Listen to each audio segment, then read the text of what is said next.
enrichissement du syndicat a consisté à l'intégration dans ses rangs d'un nombre grandissant de salariés professionnels. Au cours des ans, sont arrivés des juristes, des ingénieurs, des architectes et autres.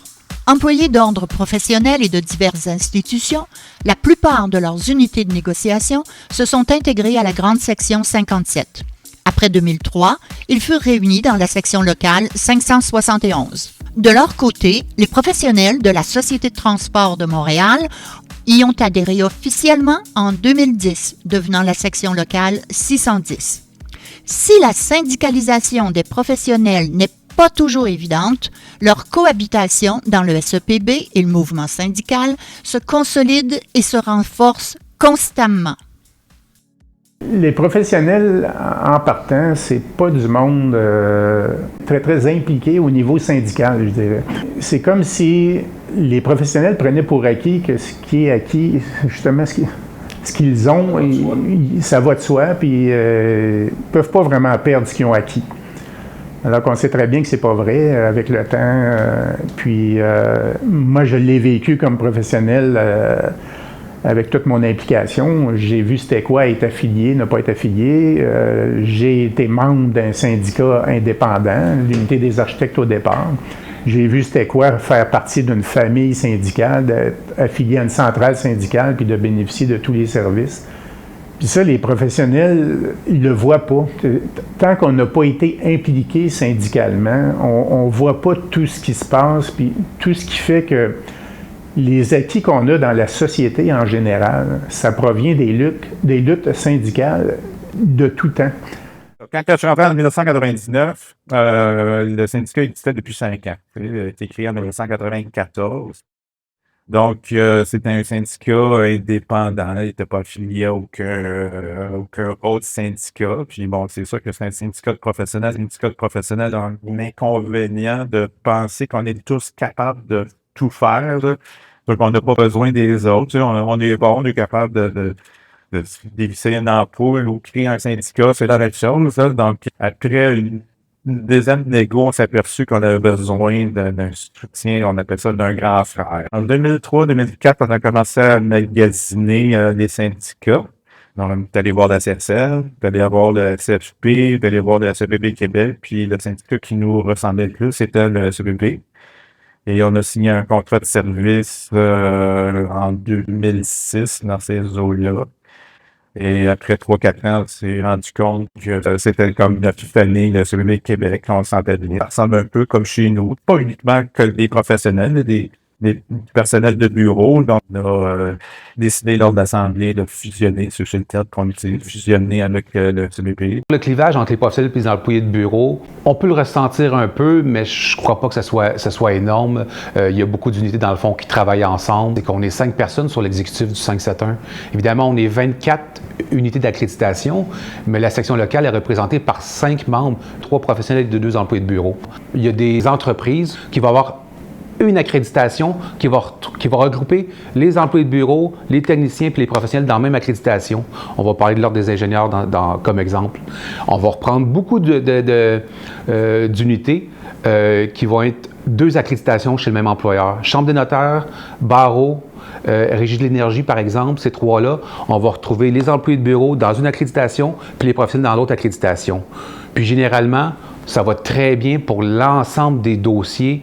Puis si on retrouve un dossier qui va être, on pourrait dire, touché aux 2 unités, on parle d'assurance collective, on parle de régime de retraite, souvent, il va y avoir de la communication pour peut-être travailler ensemble puis avoir le même discours là, lors de négociations. Puis ça va arriver même qu'on se retrouve à négocier ensemble avec l'employeur. Si les professionnels ont la particularité d'être difficiles à syndiquer, ils ne sont pas les seuls à l'être. On peut parler du commerce au détail en général et du monde des librairies en particulier. Un univers fusionné, la plupart du temps sous la bannière Renaud-Bré. 13 succursales sont actuellement syndiquées au SEPB Québec, section locale 574. Un tour de force dans un contexte toxique, sans perspective d'éclaircie, où le taux de roulement des employés est presque impossible à gérer.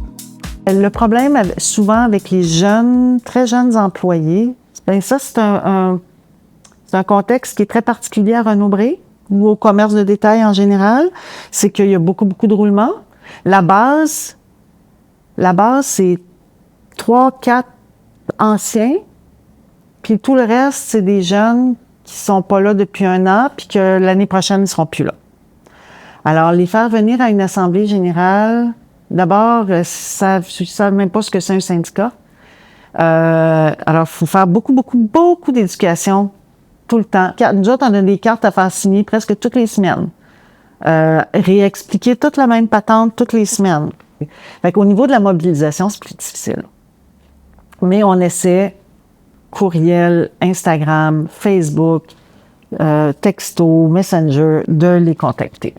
La plupart sont des étudiants qui sont là le temps de terminer leurs études.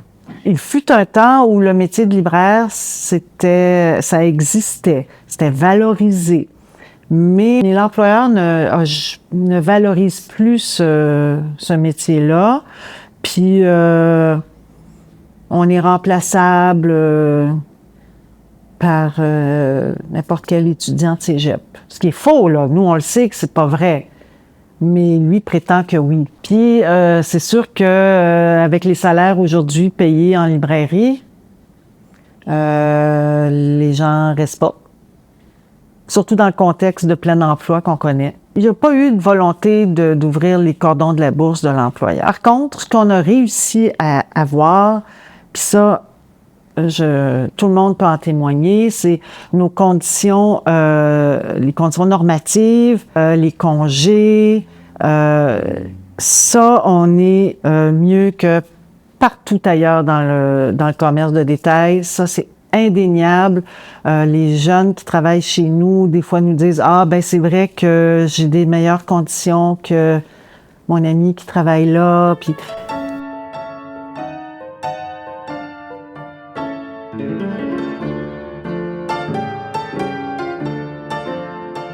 tout au long de son histoire, le SEPB a grandi et s'est renforcé grâce à la cohésion et à la combativité de ses militantes et militants. Leur solidarité a aussi été maintenue et raffermie grâce à un leadership inspirant. Si les pionniers que furent les Corbeil, Beauregard, Boulard, Leboeuf et compagnie ont doté l'organisation de bases solides, des présidents comme Maurice Laplante et des dirigeants comme Michel Lajeunesse l'ont assuré d'une tenue de route exemplaire et d'une pérennité enviable. Le légendaire Maurice Laplante a milité au SEPB et à la FTQ pendant plus de 40 ans. Président de son syndicat de base dès 1978, il est devenu président de la section locale 57 en 1980. Il allait ensuite devenir le premier président du SEPB Québec en 2004, poste qu'il occupa jusqu'à sa retraite en 2012. Maurice a aussi été membre du Conseil général de la FTQ de 1987 à 2012. Tout un parcours. Maurice, c'est le père de ce qu'on est aujourd'hui. Hein. Ah, il en a tellement fait, il a tellement été présent partout. Puis c'est toujours oublié. Toujours oublié. T'es là pour les autres. Maurice aime parler. Mais Maurice a bien retenu la formation de délégué social parce que Maurice écoute beaucoup plus qu'il parle. Et ça, là, c'est une oreille attentive, Maurice. J'ai appris de Maurice que son désir profond, c'est d'amener tout le monde à connaître, à savoir. L'éducation. Maurice m'a bien dit en partant, faut que les formations demeurent. L'éducation à l'FTQ, au SEPB Québec, c'est la base, Chantal. Faut pas lâcher ça. Mais à la formation, ce qui est intéressant, c'est pas juste le contenu hein, de la formation que tu reçois. C'est le partage. Le partage avec les autres. Maurice, le partage. Maurice n'arrête pas de partager. Maurice a toujours tout donné. Maurice, c'est un bel être humain. Quant au regretté Michel Lajeunesse, il a été secrétaire général de la section 57 sous la présidence de Maurice Laplante et directeur canadien du SEPB de 1988 à 2004. Pour le moins, il a grandement contribué à la consolidation du syndicat et à l'intensification de son influence dans le mouvement syndical québécois. Michel exerçait une influence sur les militants, les militantes, les membres, par ses discours, par ses allocutions, par ses conversations, ses discussions. Il amenait les gens à réfléchir sur le monde du travail, sur les forces en présence, la mondialisation, le fait que la recherche du profit, maintenant, n'équivalait plus à avoir de l'emploi dans les régions.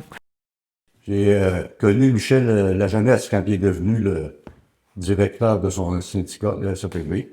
Il y avait un siège à la FIQ à ce moment-là, fait qu'on s'est rencontrés. C'est un gars qui cherche l'unité, c'est pas un gars qui cherche la division.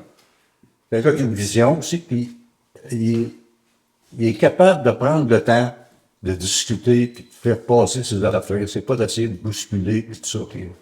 C'est un gars qui disait qu'est-ce qu'il avait à dire. Puis souvent, des fois, à contre-courant. Quand je dirigeais la FPQ, quand on veut lancer une idée nouvelle, ou on veut s'en aller vers une action qu'on n'est pas trop sûr, il y a toujours 4-5 personnes plus rapprochées que... Pour faire le tour du bureau complet, 4-5 personnes que tu fais un peu plus dessus, qui sont plus proches de toi, tu vas voir. Michel Lajeunesse, c'était tout le temps l'un des premiers que j'appelais dans ces cas-là. C'était un gars qui pouvait me fier dessus, puis même s'il était contre mon idée, il prenait le temps de me l'expliquer, puis si je continuais à aller de l'avant, des fois il s'en revirait de bord, puis il me disait, bon, t'avais raison, puis c'est un gars, j'ai eu bien du fun de travailler. C'était plus que quelqu'un que je travaillais avec, c'était vraiment un ami. C'était devenu un bon ami.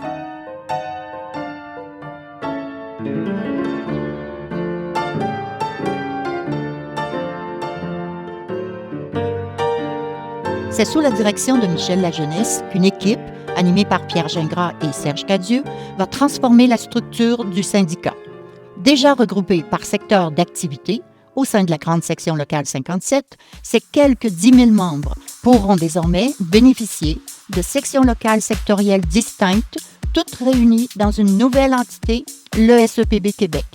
Celle-ci venait effectivement remplacer le Conseil de l'Est, formé de 13 000 membres issus des sections 563 et 434, soit Gaz Métro, Banque Laurentienne, et surtout de la section 57, Vache à lait du Conseil. Nous avons fait exploser la section locale 57. Nous avons créé corporativement le SEPB Québec par, je dirais, 8 sections locales. Le 571 est une section locale dédiée aux professionnels. Le 573, c'est la CCQ, la section locale 574, qui est la section locale dite industrielle. Il y en avait beaucoup d'unités. Le 575, qui regroupait tout le mouvement des jardins, toutes les caisses, les fédérations. Les sections locales 576 et 577, qui étaient des commissions scolaires anglophones. La section locale 578, Marie-Victorin. Et la section locale 579, Marguerite Bourgeois. L'avantage, évidemment, tu peux imaginer qu'une section locale composée de 10 000 membres, ben, le pouvoir est contrôlé par donc, un exécutif de peut-être une dizaine de personnes. Quand tu le sous-divises en dedans de 9 ou 10 sections locales, ben là, tu offres l'opportunité à des militants de s'occuper de leur propre organisation, donc de s'impliquer encore plus. Il y a une autonomie financière aussi qui était accordée aux sections locales qui leur permettait à ce moment-là de peut-être développer un créneau un peu plus important pour eux, pour leurs membres, face à leur propre réalité. Depuis la création du SEPB Québec, on n'a pas eu de problème de financement. Chacune des sections locales s'est administrée très bien et tout le monde était très heureux parce qu'ils prenaient leurs propres décisions. Quand je suis arrivé secrétaire général adjoint, on faisait adopter, on modifiait les statuts du Conseil de l'Est du Canada pour créer le SEPB Québec. J'ai travaillé à peu près un an et demi parce qu'il fallait faire le tour, présenter le projet, consultait le monde, qu'est-ce qu'il souhaitait. Et c'était une grosse opération. Ça a demandé beaucoup d'énergie. Fait que on a fait un congrès spécial de création du SEPB Québec à l'été 2003. Il y avait au moins un dirigeant de chacune des sections locales qui devenait à l'exécutif du SEPB Québec. 70 unités d'accréditation qui se rencontrent, qui se connaissent un petit peu, mais pas plus. C'est un nouveau comité exécutif où les gens se retrouvent avec de nouveaux pouvoirs, mais de nouvelles responsabilités. Là, les premières années ont été un petit peu... c'est pas évident, là. Mais tout le monde a appris dans ça. J'étais le premier à apprendre. Et en même temps, on est là pour offrir un soutien aux unités.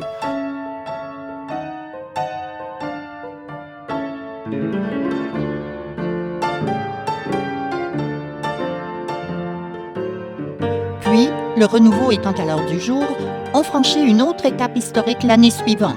Cette fois, les 4 régions, chapitres canadiens de l'Union internationale, soit le Québec, l'Ontario, les Prairies et la Colombie-Britannique, quittent définitivement l'organisation américaine, c'est-à-dire l'OPIU, pour former une structure autonome exclusivement canadienne, le SEPB COPE.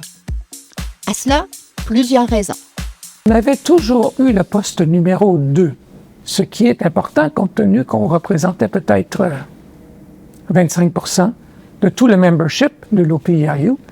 Donc, nous avions le poste numéro 2, c'est-à-dire le poste de secrétaire trésorier de l'Union internationale qui était basé à Washington. On avait une oreille de l'Union internationale parce que nous étions présents.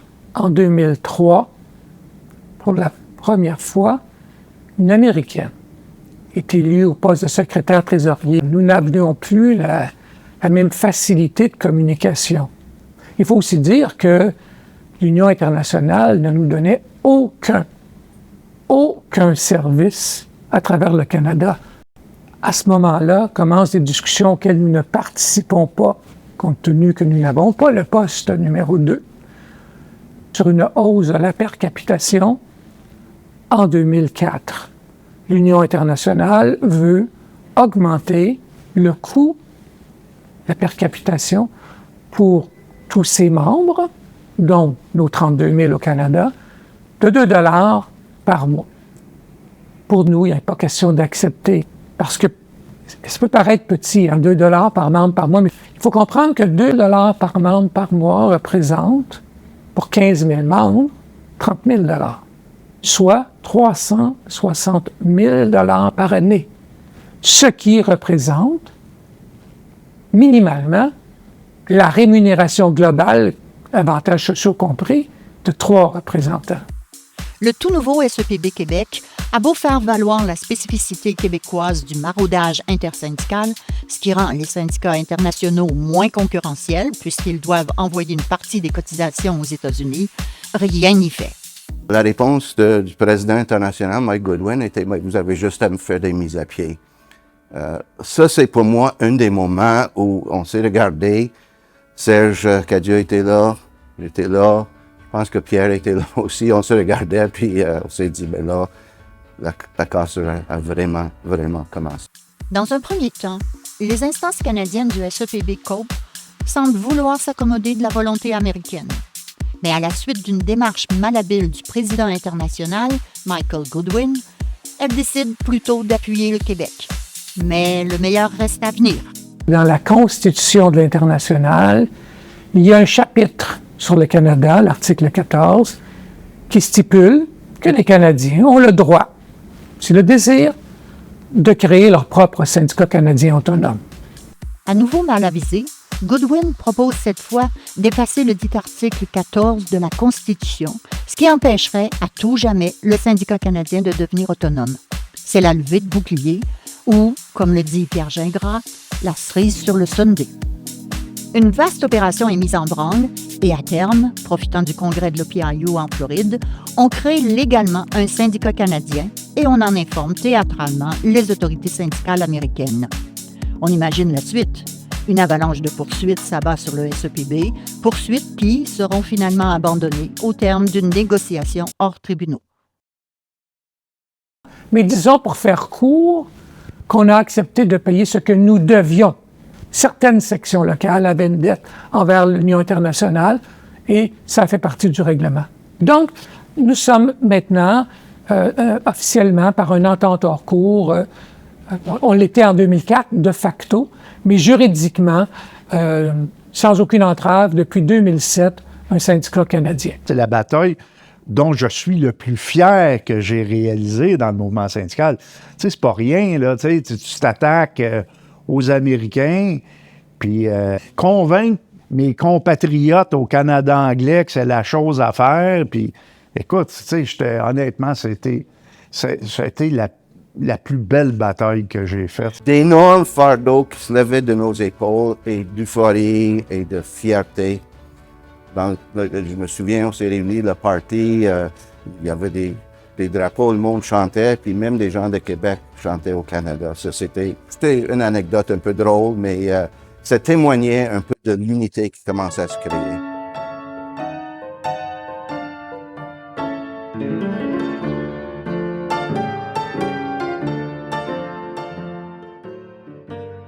Outre la résilience exemplaire, c'est le dynamisme et le progressisme qui ont toujours caractérisé le syndicat. Il s'inscrit pleinement dans la réalité actuelle, il en épouse les grands enjeux et relève tous les défis qui s'y rattachent. En perspective, beaucoup de positifs, dont une relève jeune, instruite, progressiste et exigeante. Au syndicat, on a créé un comité d'action sociale et politique ici et ça a amené une participation incroyable des jeunes qui nous ont amené à développer une conscience par rapport à l'écologie, par exemple. Ce qui n'était pas nécessairement le cas avant, mais comme un peu la société, je dirais. Là, on n'était pas en dehors de la société, mais les jeunes nous ont amené beaucoup à nous conscientiser. Les jeunes ont pris leur place beaucoup au niveau du SAPB. Beaucoup. Et à la FTQ par la suite aussi, là, parce que c'est des jeunes avec beaucoup de potentiel qui se sont intéressés à la chose syndicale puis qui ont milité. On leur a laissé la place au SCPE. Les gens qui étaient là leur ont laissé la place, puis ça paye, je pense. Ça a amené un renouveau au niveau du désir de pousser les choses. Même des fois, ça amène des heures, évidemment, avec les anciennes façons de faire. Les gens qui sont là, qui étaient habitués à faire des choses d'une certaine façon, il faut qu'ils apprennent qu'ils peuvent avoir des nouvelles idées et des nouvelles façons de faire. Je ne veux pas dire que c'était mauvais avant, mais les jeunes amènent des idées et des nouvelles façons qui modernisent, je dirais, l'action syndicale. Moderniser l'action syndicale, c'est sûrement revoir les notions structurelles particulières aux organisations du siècle dernier. Mais c'est possiblement repenser les hiérarchies pour œuvrer à la manière d'une grande famille. Ouais. C'est notre grande famille. Une fois qu'on fait des retraites fermées, par exemple, de rencontres d'équipe, ben en soirée, c'est sûr que ça finit qu'on joue de la musique, puis on s'amuse. C'est une belle équipe, c'est vrai que c'est un beau milieu, puis j'espère que ça va continuer comme ça pour l'avenir. Et les nouvelles embauches, c'est des gens intéressants, intelligents, sensibles, à l'écoute, rigoureux. Tu sais, on voit que ça se perpétue aussi là, dans le temps, là, puis j'espère que ça va rester comme ça longtemps. Je vois que plus de jeunes, souvent on avait tendance à penser, ben moi, peut-être que c'était mes préjugés, peut-être de penser que les jeunes, le syndicat, ça leur faisait peut-être peur ou que, bon, le syndicat c'était peut-être, je vais utiliser le terme peut-être un peu mort, là, que ça s'en allait vers sa fin.